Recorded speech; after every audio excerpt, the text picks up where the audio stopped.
class. So my name is Cassandra and I'm from El Paso, Texas.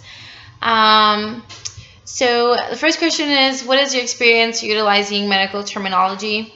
I have some experience with medical terminology. I volunteered at a hospital for almost 2 years, so I was around a lot of nurses and doctors, and so I became very familiar with medical terminology through there, and also through the different science courses that I've taken at TW.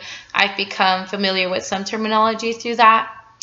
What are my expectations for this course? I just really expect to learn more how to really break up certain disease, like the prefix and the suffix of it, and just to really learn what each of those breakdowns mean, and like why they're put together, and just the dynamic of that.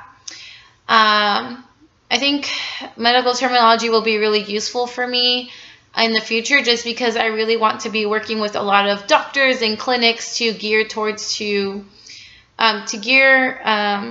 them towards people who really lack health education, or really are in need of people treating them in some way. So if I'm going to be working with different doctors or nurses, I would need to have some kind of medical terminology background. My major is health studies with an emphasis of public health. And my hobbies include outdoor activities. I love to read. I love to spend time with friends and my family.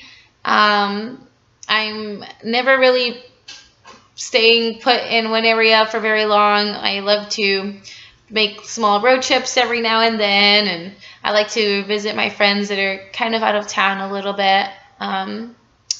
So yeah, and a little bit about my family. My family's pretty far. I have family in San Antonio and in El Paso, so I don't get to see them very often, but I have a lot of family here in Denton from church and doing some ministry work. I have one pet, and her name is Polly. She's a snoodle, so she's a schnauzer mixed with a poodle. And she lives with my mom in San Antonio, just because it's a little bit harder to have a dog when you're in college. So yeah, that's a little bit about me, and I look forward to learning a bit more about you guys. Bye. Have a good night.